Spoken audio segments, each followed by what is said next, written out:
Ternyata ada loh cuan yang lebih gede ketimbang kerugian akibat korupsi timah sob.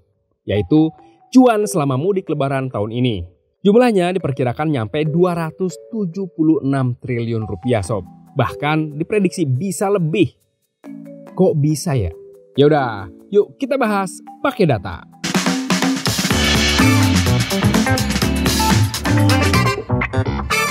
Halo sahabat Kata Data. Sebelum mulai, gue mau ngucapin selamat lebaran dulu ya. Maaf nih kalau ada salah kata dan salah data. Nah, karena sekarang masih suasana lebaran, gue bakal bahas sesuatu yang gak jauh-jauh dari lebaran, yaitu mudik. Kalian pada mudik kan lebaran tahun ini? Ngebahas soal mudik emang gak bakal pernah lepas dari data-data unik dan menakjubkan sob. Kenapa? Ya karena angka pemudik kita tiap tahun hampir pasti naik. Tahun ini jumlah pemudik di Indonesia diperkirakan mencapai 193,6 juta orang cuy. Naik dibanding tahun lalu yaitu 123,8 juta orang. Jumlah potensi pemudik tahun ini setara dengan 71,6% masyarakat Indonesia loh. Biar kebayang nih seberapa banyaknya. Gue bakal kasih perbandingan. Jumlah pemudik tahun ini masih lebih banyak ketimbang populasi 8 negara ASEAN digabungin cuy. Makanya gak heran kalau roda ekonomi juga ikutan muter selama musim mudik lebaran tahun ini. Salah satunya di sektor pariwisata dan ekonomi kreatif. Jadi menurut Deputi Bidang Kebijakan Strategis Kemenparekraf, Bu Desi Ruhati, perputaran ekonomi selama mudik tahun ini diperkirakan mencapai 276,11 triliun rupiah. Wow, angkanya naik sebesar 15% dari tahun lalu sob, yang hanya 240 triliun rupiah.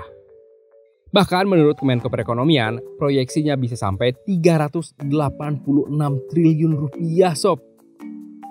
Gokil nggak tuh? Kira-kira dari hampir 200 juta orang pemudik itu, rata-rata pada mudik kemana sih?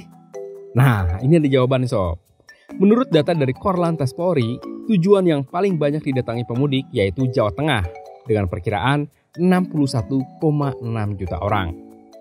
Disusul Jawa Timur dengan 37 juta orang, Jawa Barat 32 juta pemudik, Daerah Istimewa Yogyakarta 11 juta orang, dan DKI Jakarta 6,4 juta orang. Terus mereka rata-rata mudik naik apaan sih? Nah, masih ada datanya nih sob. Menurut survei dari Kementerian Perhubungan, kereta api jadi angkutan mudik lebaran paling banyak dipilih warga sob, yaitu sebanyak 39,32 juta orang atau sekitar 20,3%. Habis itu diikuti bus sebanyak 37,51 juta orang atau sekitar 19,4%, mobil pribadi 35,42 juta orang atau sekitar 18,3%, dan sepeda motor sebesar 31,12 juta orang alias setara 16,07% pemudik. Kalau kalian sendiri mudiknya pakai apaan? Komen-komen dong. Nah sekarang kita balik lagi bahas soal perputaran cuan selama mudik lebaran tahun ini sob. Tadi kan udah gue bilang kalau sektor pariwisata dan ekonomi kreatif jadi salah satu yang muterin uang masyarakat selama mudik. Menurut survei dari Kemenparekraf, beberapa tujuan wisata yang paling diminati sama pemudik adalah pantai atau danau, pusat kuliner, pegunungan atau agrowisata, taman rekreasi atau kebun binatang, dan pusat perbelanjaan. Buat detailnya, Kemenparekraf juga udah prediksi beberapa tempat rekreasi yang bakal ramai didatengin pemudik, yaitu Malioboro dan Parangtritis di Yogyakarta, Candi Borobudur Jawa Tengah, Bromo di Jawa Timur, Ciwidey, Pangandaran, dan Lembang di Jawa Barat, serta Puncak Bogor dan Ragunan di Jabodetabek. Masih menurut Kemenparekraf nih, rata-rata durasi wisata mencapai 2-4 hari atau ada juga yang 1 hari. Nah, kalau kita lihat data Kemenparekraf tahun lalu, selama masa liburan ini rata-rata pengeluaran orang mencapai 2,7 juta sob. Gimana nggak gede coba perputaran uang selama masa libur lebaran ini? Kalau kalian lebaran ini pada liburan kemana? Tim pantai apa tim gunung nih? Atau kalian malah gak mudik dan gak kemana-mana sama sekali? Tenang.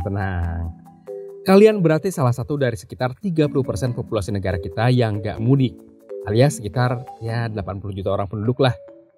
Jadi kalian juga banyak kok temennya. Tenang aja. Yaudah, sekian dulu Bang Data edisi Lebaran kali ini.